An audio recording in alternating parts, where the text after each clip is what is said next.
నేను అనుకోకుండా ఏదో ఫ్లోలా వాస్తవం నా సామాజిక వర్గము అనేది ఇక్కడ తలిగింది. మీరు ఒక్కరు అనుకుంటే అయ్యేది కాదు.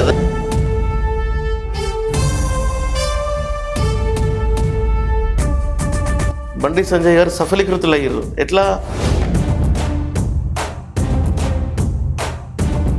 నేను నా జాతి కొరకు, నా జాతి బిడ్డకు కంపల్సరీ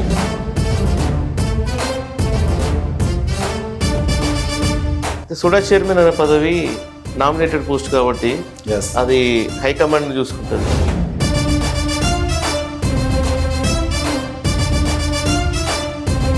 మా కవ్వపల్లి సత్యనారాయణ గారు ఒకటే నేర్పిండ్రు, బలంగా నిలబడు. అంటే ఒక యువకుడిని ప్రోత్సహిస్తుంది బీజేపీ.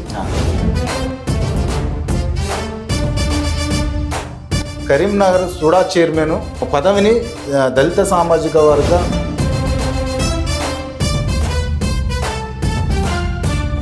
ముఖ్యమంత్రి రేవంత్ రెడ్డి గారికి ఒక విన్నపం.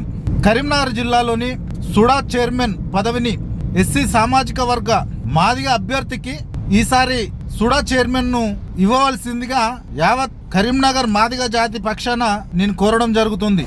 Welcome to BSK news. ప్రస్తుతం మనం మాజీ డిసిసి ఎస్ఎస్ఎల్ కన్వీనర్ కరీంనగర్ కనక విద్యాసాగర్ గారితో ఉన్నాము. మీ యొక్క వీడియో ఈ రోజులు బాగా వైరల్ అవుతుంది. నిన్న మొన్నటి నుంచి కూడా చూసుకుంటే మీరు ఒక స్టేట్మెంట్ పాస్ చేశారు వీడియోతో. చాలా దాని గురించి చెప్పండి. ఏంటిదంటే నా వ్యక్తిగత విషయం ఇది. ఎందుకంటే నేను ఒక మాదిగ బిడ్డను కాబట్టి, ఒక ఎస్సీ కులానికి చెందినటువంటి వాడను కాబట్టి నేను అడగడంలో తప్పు లేదు అని నేను అనుకుంటున్నాను. ఎందుకనంటే ఇలా అమ్మాయినా కూడా అడగంది అన్నం పెట్టేది. సో నా సొంత పార్టీ అయినా కూడా నా పార్టీ వాళ్లకు నా కులానికి చెందిన వారికి మన సుడా చైర్మన్ పదవి ఇవ్వాలని చెప్పేసి ఒక స్టేట్మెంట్ ఇచ్చిన. అది చాలా వైరల్ అయింది. అంటే ఇప్పుడు దాని గురించి ఎవరైనా మీకు పెద్ద నాయకులు ఫోన్ చేయడం కానీ జరిగిందా? లేదు, ఎవరి ఫోను లేదు, ఎవరు చేయించింది లేదు, ఎవరో చెప్తే నేను మాట్లాడింది లేదు. నేను నా జాతి కొరకు, నా జాతి బిడ్డకు కంపల్సరీ ఈ పోస్టు ఇవ్వాలనేది నా అంతర్గత వ్యక్తిగత విషయం కాబట్టి నా సొంతంగా నేను ఇది మాట్లాడడం జరిగింది. సుడా చైర్మన్ అనే పదవి నామినేటెడ్ పోస్ట్ కాబట్టి అది హైకమాండ్ చూసుకుంటుంది. నామినేటెడ్ పోస్టు, కానీ ఏ పార్టీలనైనా కూడా కష్టపడ్డ వారికి ఖచ్చితంగా ఫలితం ఉంటుంది. అందులో నా జాతి బిడ్డలు కూడా చాలా కష్టపడ్డోళ్ళు ఉన్నారు. ఆ కష్టాన్ని చూసి ఆ యొక్క పార్టీని పట్టుకొని నిలబడ్డ ఎవరైతే వ్యక్తులు మా కులంలో ఉన్నారో అతనికి ఇవ్వాలని చెప్పేసి నేను అడిగిన. అంటే ఎందుకు ఎస్సీ సామాజిక వర్గానికి ఇవ్వాలి సుడా చైర్మన్? ఎందుకు అనంటే నాకు అనిపించింది, ఏమనిపించింది అంటే ఇదివరకే అగ్రవర్ణ అంటే పెద్దలు మా సహోదరులే వాళ్ళు ఒక రావుస్ కానీ రెడ్డిస్ కానీ పరిపాలించుండ్రు. అండ్ అసెంబ్లీకి చూసుకుంటే మన బీసీ వర్గానికి చెందిన మన కురుమల్ల సీనన్న, పార్లమెంట్కి చూసుకుంటే మన రాజేంద్రరావు గారు, మొన్న సుడా వ్యవస్థలో చూసుకుంటే రావు గారు, మన ఏంటిది జీవి గారు కూడా గతంలో. ఇప్పుడు చూసుకుంటే ఒక రెడ్డి సామాజిక వర్గం. ఈ మూడు సామాజిక వర్గాలు పెద్ద సామాజిక వర్గాలు వాళ్ళు అనుభవించిండ్రు. ఒక్కసారి 3 దఫాలుగా అసెంబ్లీ, పార్లమెంటు అండ్ సుడా, ఇవి 3 వాళ్ళకు అనుభవించిన వ్యవస్థ ఉన్నది పెద్ద వ్యవస్థల. ఈసారి మా సామాజిక వర్గానికి, మా మాదిగ సామాజిక వర్గానికి సుడా చైర్మన్ ఇస్తే ఇవ్వాలనేది నా కాన్సెప్ట్, నా అంతర్గత నా మనసు నా ఉన్నది. నేను మాట్లాడిన ఆ విధంగా నేను కావాలి. ఆ వీడియో మీద మాట్లాడిన వీడియో వైరల్ అయింది, చాలా వైరల్ అయింది. ఓకే. అంటే మీ ఇంటెన్షన్ అంటే ఇప్పుడు ఒక ఎమ్మెల్యే అభ్యర్థి కరీంనగర్లో ఒక బీసీ సామాజిక వర్గానికి ఇచ్చారు, ఎంపీ కానీ సుడా చైర్మన్ కానీ ఒక ఓసీ వర్గానికి ఇచ్చారు, ఓసీ సామాజిక వర్గం అనుకోవచ్చు. అంటే ఇప్పుడు ఆ ఉద్దేశంతో ఎస్సీ సామాజిక వర్గానికి ఏమి ఇవ్వలేదు కరీంనగర్లో అనేది మీ పాయింట్. ఎగ్జాక్ట్లీ.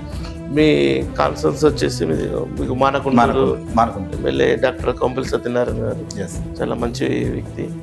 ఇది ఉన్నటువంటి ఒక డాక్టర్, ఫస్ట్ చూసినైతే ఒక డాక్టర్ హ్యూమన్ బీయింగ్.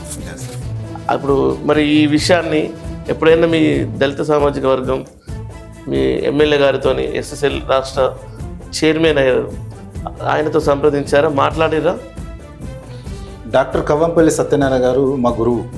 వాస్తవానికి వారు దైవ సమానులే అనుకుంటా. ఎందుకంటే ఆయన ఒక డాక్టర్, చాలా ముందు జాగ్రత్త ఉన్నటువంటి వ్యక్తి. సో నేను ఈ వీడియో అసలు అనుకోకుండా తీసిన, అది మా సామాజిక వర్గంలో అది హైలైట్ అయిపోయింది. వాస్తవానికి ఏదో నా మనసులో ఉన్నది, నేను అడగలేదు, సోషల్ మీడియాలో హైలైట్ అయిపోయింది. నేను సార్ని అడగలేదు, నేను ఇట్లా అనిపించింది, నేను తీసిన, ఏదో పెట్టేసిన, ఇప్పుడు వైరల్ అయిపోయింది. దాని గురించి చర్చ నడుస్తుంది. మా సార్తో నేను మాట్లాడలేదు, కానీ డాక్టర్ గారు కూడా నాకైతే ఏమనడు, నాకు అప్రిషియేట్ చేస్తాడని అనుకుంటున్నా. ఎందుకంటే నేను వ్యక్తిగతంగా నా సామాజిక వ్యక్తి సుడా చైర్మన్ ఉండాలనేది నా ఇంటెన్షన్తో, నా మనసులో ఉన్న మాట నేను మాట్లాడినా కాబట్టి నా తప్పు లేదని నేను అనుకుంటున్నాను. అయితే ఇక్కడ విషయం ఏంటంటే, ముందు ఇప్పుడు మీ ఎమ్మెల్యే గారితో మీరు డిస్కస్ చేయలేదు, అంటే జనరల్ సామాజిక వర్గం వాళ్ళు. తర్వాత ఏంది, జిల్లా అధ్యక్షులైనటువంటి మన డిసిసి మిడిపల్లి సత్యం గారు, చొప్పదండి శాసనసభ్యులు గారు, ఆయనతో ఆయన చర్చించడం జరిగిందా ఏమైనా, లేదా భవిష్యత్తులో చర్చిస్తారు? లేదండి. అయితే వాస్తవానికి నేను ఎవరితో చర్చించలేదు. నేను ముందే చెప్పినా, నేను అనుకోకుండా ఏదో ఫ్లోలా వాస్తవం నా సామాజిక వర్గము అనేది ఇక్కడ ఎగ్జాక్ట్లీ నేను దీన్ని ఈ రకంగా పేలిన తర్వాత కూడా మా సామాజిక వర్గ అన్నదమ్ములు కానీ మా లీడర్లు కానీ నాకు చాలా ఫోన్లు చేయడం జరిగింది.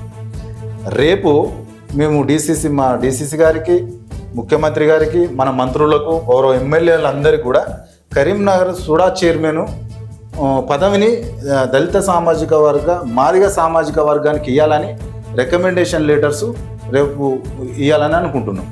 రాహుల్ గాంధీ గారు యూత్ బాగా ఎంకరేజ్ చేస్తారని, ప్రియాంక గాంధీ గారు కానీ, ఇప్పుడు రేవంత్ రెడ్డి గారు కూడా యువత ప్రోత్సాహం అని అంటున్నారు. బాగానే ఉంది. కానీ ఇప్పుడు మన కరీంనగర్ కార్పొరేషన్లో చూసినట్లయితే, ఇప్పుడు కార్పొరేషన్ టికెట్లు ఇచ్చే విషయంలో ఏం జరిగిందో అందరం చూసినాం. ఇప్పుడు బీఆర్ఎస్ కానీ బీజేపీ కానీ ఉన్నాయి. కానీ బీజేపీలో కొంత బండి సంజయ్ గారు సఫలీకృతులు అయ్యారు. ఎట్లా, కొత్త ముఖాలకు యువతకు అవకాశం ఇచ్చారు, యువకులకు ఇచ్చారు. ఇప్పుడు కరీంనగర్ మేయరు కులగాని శ్రీనివాస్, ఆయనకంటే సీనియర్లు ఉన్నా కూడా ఆయన రెండోసారి కార్పొరేటర్ ఎన్నికైనాక అతనికి ఇచ్చారు. అంటే ఒక యువకుడిని ప్రోత్సహిస్తుంది బీజేపీ. మరి కాంగ్రెస్లో అట్లాంటి అవకాశం ఉందా? నేను ఒక విషయం చెప్తున్నా బీజేపీ గురించి, కానీ అది కానీ వాళ్ళు యువకులకు ఇచ్చారా లేకుంటే ఎవరికి ఇచ్చారా అనేది నేను మాట్లాడలేను. కానీ మా కాంగ్రెస్ పెద్దలకు నేను ఒక విషయం చెప్పాలనుకుంటున్నాను. నేను ఒక కాంగ్రెస్ కార్యకర్తను, నా మనసులో ఉన్న మాట చెప్పిన, కానీ కాంగ్రెస్ పార్టీలో ఈ యువకులను ప్రోత్సహించేదే కాంగ్రెస్ పార్టీలో యువకులను ప్రోత్సహిస్తుంది, ప్రతి ఒక్కరిని ఒక ఉత్సాహంగా పనిచేయాలని నేర్పిస్తుంది, అన్ని రకాలుగా ఉన్నది. కాంగ్రెస్ పార్టీ ఒక బలోపేతంగా ఉన్నది. సరే, దీనికి కూడా మీరు అడిగిన క్వశ్చన్కి ఏంటిదంటే, కాంగ్రెస్ పార్టీ కూడా ఒక బలోపేతం రావాలనంటే, కాంగ్రెస్ పార్టీ ఒక పటిష్టతగా రావాలంటే, మాదిగ సామాజిక వర్గ ప్రజలకు ఒక దిక్సూచి ఉండాలి ఇవ్వాలి. అదే ఏ రూపంలో అంటే సుడా చైర్మన్ రూపంలో. మాదిగ సామాజిక ఓట్లు మా అత్యధికంగా ఉంటాయి ఇక్కడ. ఇప్పుడు యువకులు అంటున్నారు కదా, ఈ ఒక చైర్మన్ ఇచ్చి చూడండి అంటే ఇస్తారు. మా అధిష్టానం మీద మాకు నమ్మకం ఉన్నది. మాకు అనిపించింది, మేము మాట్లాడినాం, వాళ్ళు కూడా కొద్దిగా మమ్మల్ని అర్థం చేసుకుంటారని చెప్పేసి మేమైతే విశ్వసిస్తున్నాం. అదే ఓట్ల ద్వారా రేపు రాబోయే దినాల్లో కాంగ్రెస్ పార్టీ మన కరీంనగర్లో వస్తుంది. ఎట్లా వస్తుంది అని అంటే, ఈ యొక్క చైర్మన్ పదవి మా సామాజిక వర్గానికి వస్తే ఇక్కడ అధికమైన ఓట్లు ఉన్నాయి కాబట్టి రేపు వచ్చే భవిష్యత్తులో బ్రహ్మాండంగా యువకులను ఆ పార్టీలు అంటారు కదా, అంతకంటే ఎక్కువ మా పార్టీ యువకులకే ఛాన్స్ ఇస్తుంది. రేపు ప్రెస్ రిపోర్ట్ ద్వారా కూడా మేము మాట్లాడతాం. మళ్ళీ సంతకాల సేకరణ మా మంత్రులకు, ముఖ్యమంత్రి గారికి కూడా మాకు కరీంనగర్ సుడా చైర్మన్ మాదిగ సామాజిక వర్గ వ్యక్తి అతనికే ఇవ్వాలని చెప్పేసి మేము రిప్రజెంటేషన్ కూడా ప్రిపేర్ చేసుకొని పెట్టుకున్నాం. రేపు రిలీజ్ చేస్తాం. ఇప్పుడు ఫర్ ఎగ్జాంపుల్ మనకు ఈ లిస్టులో ఎవరెవరు ఉన్నారు, వెల్చెల్ల రాజేంద్రరావు గారు, ఆల్ఫోర్స్ నరేందర్ రెడ్డి గారు, కురుమల శ్రీనివాస్ గారు, సముద్రాల లక్ష్మణ్ అండ్ ఆసంపల్లి శ్రీనివాస్. మా ఆసంపల్లి శ్రీనాన్ ఉన్నాడు, సమాజ సేవ చేస్తున్నాడు. మంచి మంచి విగ్రహాలు ఇస్తుండు, మాదిగ సామాజిక వ్యక్తులకు చదువుకోవడానికి డబ్బులు ఇస్తుండు. అక్కడ మరి అన్న ఈ వీధిలో నాకు బోర్ లేదంటే బోర్కు డబ్బులు ఇస్తుండు, మంచి వేరే పుస్తకాలు ఇస్తుండు, వృద్ధాప్యాలు నడిపిస్తుండు. గొప్ప గొప్ప చేసేటోళ్ళు మా దాంట్లో ఉన్నారు, చాలా మా సామాజిక సేవలు చేసేటోళ్ళు ఉన్నారు. నాలాంటి యువకులు, సముద్రాల లక్ష్మణ యువకులు ఇట్లాంటి వాళ్ళు లేచుకొస్తారు. మా కవ్వపల్లి సత్యనారాయణ గారు ఒకటే నేర్పిండ్రు, బలంగా నిలబడుర్రి, బలంగా కొట్లాడుకోరి, బలంగా తీసుకోర్రి అని అన్నాడు. అంటే ఇప్పుడు మీరు బలంగా కొట్లాడి సుడా చైర్మన్ తీసుకుంటాం, 100% తీసుకుంటాం. థ్యాంక్ యూ కనకం విద్యాసాగర్ గారు. ఇది ఏమైనా కూడా ఉద్యమం చేసైనా సరే మా మాదిగ సామాజిక వర్గానికి కరీంనగర్ సుడా చైర్మన్ పదవి నామినేటెడ్ పోస్ట్ ఇవ్వాలని చాలా గట్టిగా కొట్లాడతాం. వాళ్ళ ఆరాధ్య గురువైన డాక్టర్ కవంపల్లి సత్యనారాయణ గారి ఆయన ఇచ్చిన స్ఫూర్తితోని గట్టిగా నిలబడతాం, గట్టిగా కొట్లాడతాం అని కనక విద్యాసాగర్ గారు అంటున్నారు.